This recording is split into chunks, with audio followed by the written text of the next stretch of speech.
नमस्कार दोस्तों, एस्ट्रोबिलीफ एस्ट्रोलॉजी में आपका स्वागत है। मैं विवेक दुबे।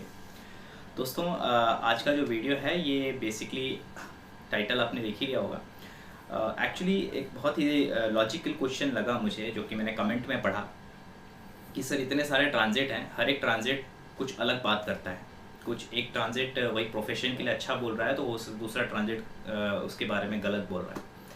तो इसको कैसे डील करें, एस्ट्रोलॉजी जो है बहुत कंफ्यूज कर रही है काइंड ऑफ दैट। और ये काफ़ी सही भी लगा, एक जो कि लॉजिकल है क्वेश्चन, ये पूछा जा सकता है बिल्कुल। तो आज इसी पे तो मैंने सोचा है दोस्तों कि हर एक लग्न कुंडली, हर एक मतलब लग्न जब मैं कहता हूँ तो इसमें जो जो लोग मून साइन से देखते हैं वो लोग भी देख सकते हैं, उनके लिए भी रिजल्ट सेम होता है। मैंने पहले भी कह दिया हूँ। तो लग्न जो होता है बेसिकली आपको बताया मैंने दोस्तों, हमारे वास्तविक जीवन जो आज के मेटलिस्टिक वर्ल्ड में हम जी रहे हैं उस पर आधारित ज़्यादा होता है। मून जो होता है, मून से ट्रांजिट, क्लासिक्स कहता है मून से ट्रांजिट देखना चाहिए। तो उसके पीछे कारण ये था कि पहले के लोग अपने इनर वैल्यूज़ पे ज़्यादा काम करते थे, अपने आंतरिक प्रगति पे ज़्यादा ध्यान देते थे, ज्ञान पे, जो उनकी जो स्पिरिचुअल यात्रा चल रही है, भगवान की तरफ ज़्यादा ध्यान होता था। मतलब अपने मन को कंट्रोल में रखते थे ना लोग। चंद्रमा मन का कारक है, तो उससे ट्रांजिट लोग देखते थे। आज के डेट में बहुत बार मून से ट्रांजिट देखो वर्क नहीं करता। क्यों? क्योंकि क्या होता है कि आपकी लग्न कुंडली ज़्यादा एक्टिव है। बिकॉज आप आज के जीवन छोटा है आज के डेट में। पहले के लोग बहुत लंबा जीवन भी जीते थे, अब जीवन छोटा है और आप ज़्यादातर भौतिक जगत में जीते हो। ठीक है, तो भौतिक जगत में आप जीते हो तो लग्न से ट्रांजिट आपको मेरे ख्याल से ज़रूर देखना चाहिए। और आज के डेट में हर मोस्ट ऑफ देखोगे आप इंटरनेट पे भी बहुत सारे अच्छे लेवल के एस्ट्रोलॉजर भी कहते हैं आपको लग्न से ट्रांजिट देखना चाहिए। एनीवे, तो ये जो नई सीरीज मैं स्टार्ट कर रहा हूँ, इसमें जितने मेजर प्लैनेट्स हैं लाइक राहु, सैटर्न, जुपिटर, तो जो कि लगभग 1 साल या 1 साल से ज़्यादा एक घर में रहते हैं, उन सबको मिला जुला के एक क्या रिजल्ट एक ब्रॉड व्यू में आ रहा है उसके बारे में बात करूँगा। और बाकी तो आपको पता है दोस्तों, सूर्य, शुक्र, बुध, मंगल, इन सब का ट्रांजिट लगभग 1 से 1.5 महीने में होते रहता है। तो इनकी बात अगर करने जाऊंगा तो मुझे महीने का राशिफल देना पड़ जाएगा, जो कि अगर पॉसिबल हुआ इन फ्यूचर तो शायद मैं दूं, बट मुझे लगता नहीं इतना समय मिल पाएगा। बट स्टिल अगर हुआ तो कोशिश ज़रूर करूँगा। अभी फ़िलहाल बात करते हैं मेष लग्न, मेष राशि वालों के लिए ओवरऑल ट्रांजिट। राहु का ट्रांजिट पकड़ लें, जुपिटर का ट्रांजिट पकड़ते हैं, शनि का जो ट्रांजिट हुआ वो सब, ये तीनों मेजर प्लैनेट है, Rahu, Ketu, Shani, Jupiter. Almost 4 planet के जो 4 मेजर प्लैनेट्स हैं, इनके ट्रांजिट का इस लग्न कुंडली पे क्या असर होगा। तो दोस्तों चार्ट आपके सामने है, जैसे कि क्या स्थिति है ग्रहों की आप देख सकते हैं। मंगल फिलहाल तो चलिए मेष राशि में है, अभी रिसेंटली अगस्त में वो एंटर की है मेष में। राहु जो है सितंबर में ऑलमोस्ट मंथ एंड तक 23rd ऑफ सितंबर के आसपास लगभग ये ट्रांजिट कर जाएगा आपके सेकंड हाउस में, टॉरस में। केतु आपके सेम स्कॉर्पियो में आ जाएगा 8th हाउस में। सैटर्न ऑलरेडी जो जनवरी में उन्होंने ट्रांजिट लिया हुआ है, जो कि आपके 10th हाउस में है, अपने स्वराशि के होके, जिसको शश योग भी कहा जा सकता है, पंचमहापुरुष योगों में से एक है वो।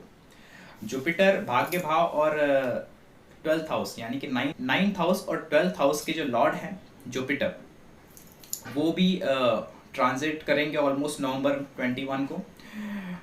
आपके वो 10th हाउस में आ जाएंगे वो भी, तो वहाँ पे वो नीच के होंगे और नीच भंग राजयोग भी होगा। शश योग तो बन ही रहा है, नीच भंग राजयोग भी बन रहा है मेष लग्न में, केंद्र में है शनिदेव। तो और राहु यहाँ पे जो है दूसरे भाव में उनको 9वीं दृष्टि से देख भी रहा है, और उस बृहस्पति जो है अपनी 5म दृष्टि से राहु को देख रहे हैं। तो ये ओवरऑल क्या स्थिति को दर्शा रहा है, ये किस तरफ इशारा कर रहा है, इसके बारे में बात करते हैं। अब दोस्तों सबसे मेजर पॉइंट अगर आप ध्यान से देखेंगे, यहाँ पे कर्म के स्वामी शनि देवता और भाग्य के स्वामी जो हैं गुरुदेव, ये जब जुड़ जाएंगे लगभग मैं आपको 2021 एंड तक का मैं पूरा ये जो मैं कहूँगा 2021 1 साल का कंप्लीट मैं आपको ये विवरण देने की कोशिश कर रहा हूँ, तो उस पर आप ध्यान दीजिएगा।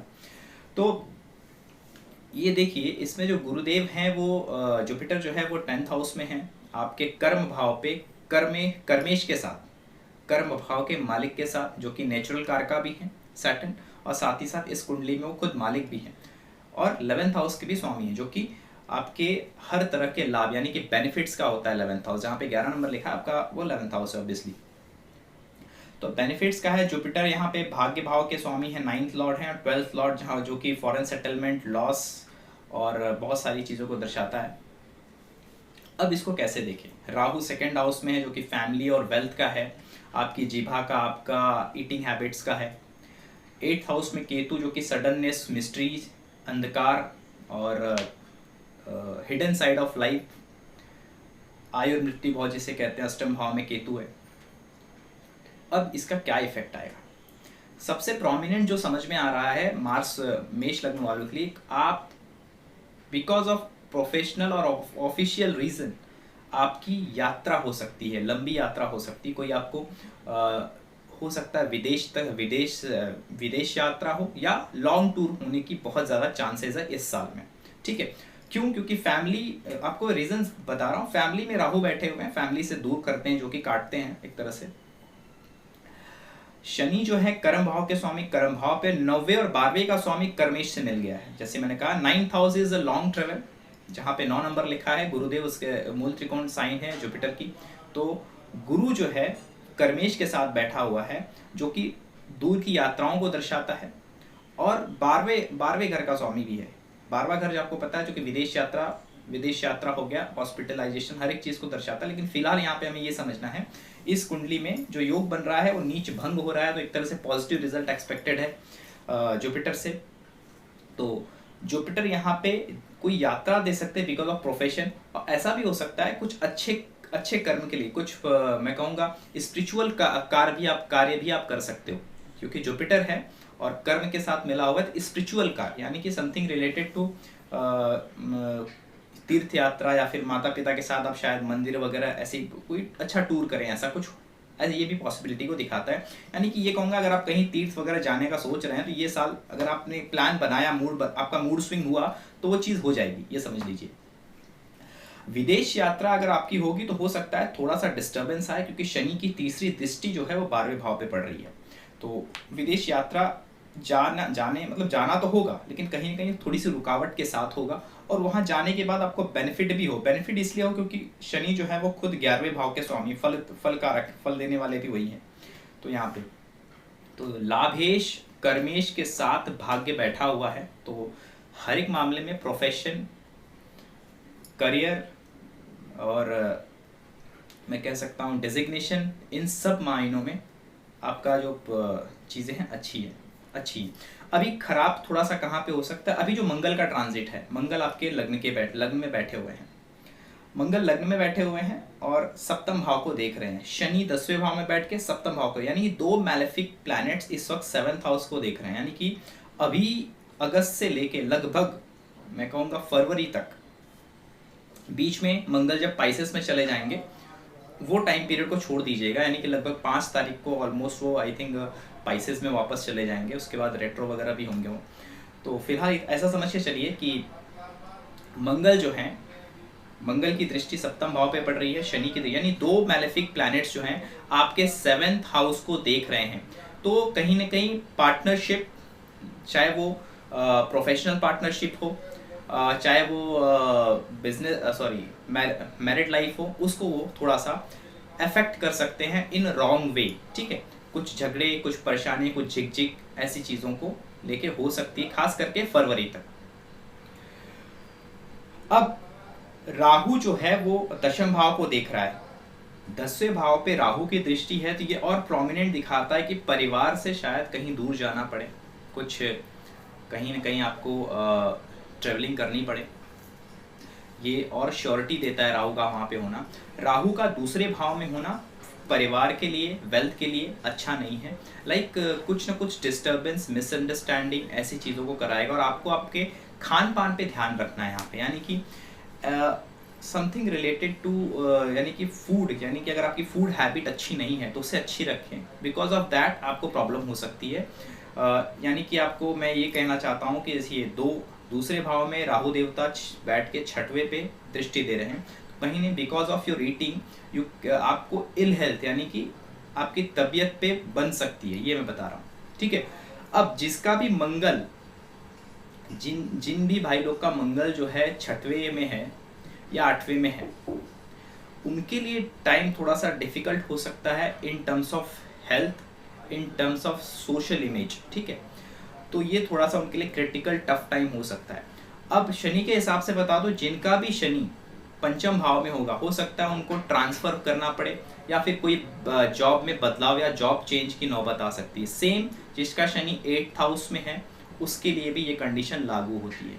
जिसका शनि 12वें भाव में है, तो यहाँ पे मैं कहूँगा जॉब लॉसेस के चांसेस बन रहे हैं थोड़े से, कि जॉब आपकी जा सकती है। जिनका शनि 12वें में, जॉब जाने के चांसेस हैं, 100% चले जाएगी, मैं ऐसा नहीं बोल रहा हूँ, प्रोबेबिलिटी बन रही है एज पर द ट्रांजिट। क्योंकि मैंने आपको एक चीज़ शायद मैं अभी बताना भूल गया, दशा ज़रूर देखिएगा आपकी महादशा किस प्लैनेट की चल रही है। महादशा और अंतरदशा अगर शनि की चल रही है या बृहस्पति की चल रही है, तो इस ट्रांजिट का इफेक्ट ज़्यादा पड़ेगा जो मैं बात कर रहा हूँ आपसे, ठीक है। अगर आपकी महादशा शनि के अलावा किसी और प्लैनेट की चल रही है या अंतरदशा भी नहीं चल रही, मतलब महादशा अंतरदशा दोनों में भी जुपिटर या सैटर्न नहीं है, तो आपको इतना घबराने की या फिर मेरे नेगेटिव बोलने को लेकिन अगर मैं कुछ नेगेटिव बोलता हूँ तो दिल से लगाने की ज़रूरत नहीं है, पहली बात ये समझ लीजिए आप। तो अगर शनि की महादशा या अंतरदशा चल रही है तो ये ज़्यादा इफेक्ट करेगा। तो ये समझ लीजिए, जिसका शनि 8वें में है 12वें में है, उसके लिए थोड़ा सा जॉब को लेके कुछ परेशानियां आ सकती हैं। अदरवाइज ये जो पर्टिकुलर टाइम है करियर और वेल्थ के लिए अच्छा समय है, क्योंकि राहु टॉरस में है, तो ये वेल्थ के लिए अच्छा है। जैसे मैंने कहा, ईटिंग हैबिट्स को सही रखना है आपको, अननेसेसरी ज़रूरत से ज़्यादा ना बोलें कहीं पे भी, तो क्या होगा आपको लोग गलत समझ के आप पे आपकी बातों को गलत लेके मिसअंडरस्टैंड करके आपसे झगड़े, अननेसेसरी चीज़ें आपसे हो सकती हैं, ठीक है, आपके ऊपर। अब केतु जो है 8वें भाव में है, केतु 8वें भाव में है, एक तो मिस्टीरियस प्लैनेट है केतु, 8वां भाव मिस्टीरियस है, स्कॉर्पियो साइन अगेन मिस्टीरियस है। तो ये संभवतः, जैसे कि 8वां भाव आपको पता है अचानक घटना, दुर्घटना और ऐसे धन को संबोधित करता है जो आपका नहीं है, इन सारी चीज़ों के लिए। तो यहाँ पे देखिए, स्कॉर्पियो साइन में सच कहूँ तो कोई भी प्लैनेट बहुत अच्छा परफॉर्म नहीं करता था। केतु की ये एक स्थिति मैं कहूँगा थोड़ा सा याद रखनी है, और यानी कि ड्राइविंग या ऐसी कहीं जगह पे आप जाते हो जहाँ पे एक्सीडेंटल प्रोन्स ज़्यादा हैं, वहाँ पे आपको संभाल के रहना है, और कोई भी नया इन्वेस्टमेंट करने से पहले सोच समझ के आप उसे इन्वेस्ट करें। और दूसरी चीज़, किसी भी फ़कीर, किसी भी साधु, किसी भी बूढ़े इंसान के साथ गलत व्यवहार ना करें, ये आपके लिए अच्छा नहीं होगा, ठीक है। और आपके प्रोफेशन के लिए और एक अच्छी चीज़ बताऊंगा, अगर आपकी लाइफ पार्टनर जो है, यानी कि आपकी वाइफ हो सकती हैं, आपके हस्बैंड हो सकते हैं, अगर उनको आप इमोशनली खुश रखोगे तो आपका प्रोफेशनल टाइम बहुत अच्छा चलेगा। इसके पीछे बहुत बड़ा रीज़न और लॉजिक होता है, वो मैं अभी एक्सप्लेन करने जाऊंगा तो वीडियो काफ़ी बड़ा हो जाएगा। बट ये समझिए, उनको इमोशनली उनका जो कंफर्ट जोन है वो अच्छा करके उनको थोड़ा खुश रखिए। वो जितना खुश रहेंगी ना उतना प्रोफेशन आपका अच्छा चलेगा, आपको बता रहा हूँ, और भी बूम करेगा। और खास करके ये जो भी अगस्त से लेके फेब तक है जो मैंने कहा, वो तो आपको विशेष संभालना पड़ेगा, क्योंकि मंगल और शनि दोनों की दृष्टि सप्तम भाव पे है, तो ये आपको विशेषता इस वक्त संभालना पड़ेगा, थोड़ा सा रिलेशन में अनबन आ सकती है, ठीक है। अब जिनका भी शुक्र जो है दूसरे भाव में होगा, तो शुक्र जब भी ट्रांजिट करेंगे एक्वेरियस से, आपके लिए पैसे की संभावनाएं ज़्यादा बनेंगी। तो एक्वेरियस में शुक्र कब आएंगे एक बार आप चेक कर लीजिएगा। फिलहाल तो आई थिंक मिथुन राशि में है शुक्र देवता, तो आई थिंक अभी तो काफ़ी टाइम लगेगा उनको, एटलीस्ट 7-8 महीने लग जाएंगे करीबन।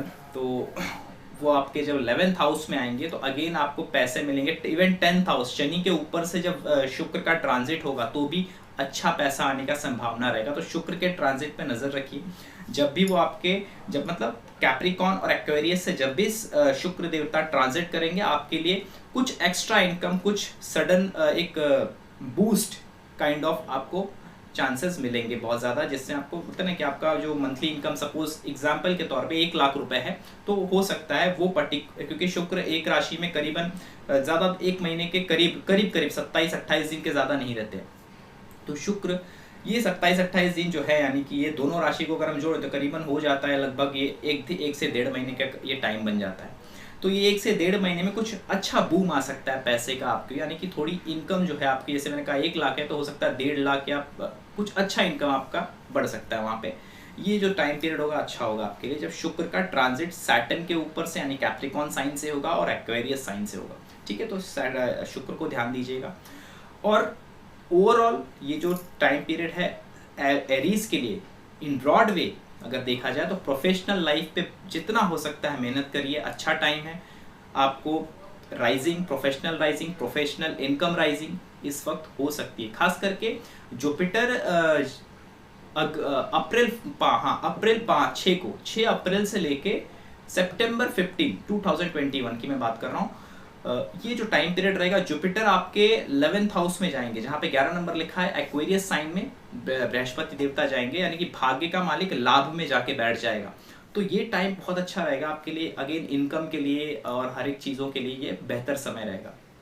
इवन जो लोग संतान का वेट कर रहे हैं उनके लिए मैं बता दूं, जिनके चाइल्ड बर्थ होनी है, ऐसा कुछ चल रहा है, तो उनके लिए भी अच्छा होगा। ये जो टाइम पीरियड होगा उसके ये सारी चीज़ों के लिए शुभ है और बेहतर होगा आपके लिए, बता दूं।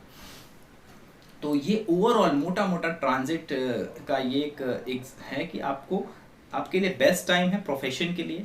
पार्टनर को खुश रखिए, फैमिली में अननेसेसरी ना बात करें और फैमिली में मिसअंडरस्टैंडिंग ना होने दें, और कोई नया इन्वेस्टमेंट करने से पहले थोड़ा सा सोच लें। ठीक है, तो ये चीज़ें आपको ध्यान रखनी। अगर आपका राहु 12वें और 8वें में है तो ये ध्यान दीजिए, अननेसेसरी सडन एक्सपेंसेस आ सकते हैं फैमिली को लेके, सेविंग पे कुछ ना कुछ प्रॉब्लम आ सकती है, उस पर ध्यान दीजिएगा। ये फाइनल में आपको एक पॉइंट मेरे दिमाग में आया सो बता दिया मैंने।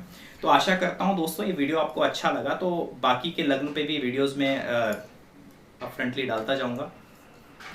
तो वीडियो को लाइक कीजिएगा और चैनल को सब्सक्राइब कीजिएगा। जो लोग मेरे इंस्टाग्राम पे नहीं विजिट किए हैं, एक बार विजिट ज़रूर कीजिएगा। इंस्टाग्राम, फेसबुक पे काफ़ी अच्छे पोस्ट मैं वहाँ पे शेयर करता हूँ।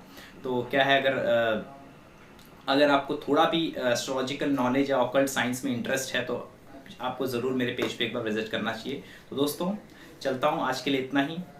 नमस्कार।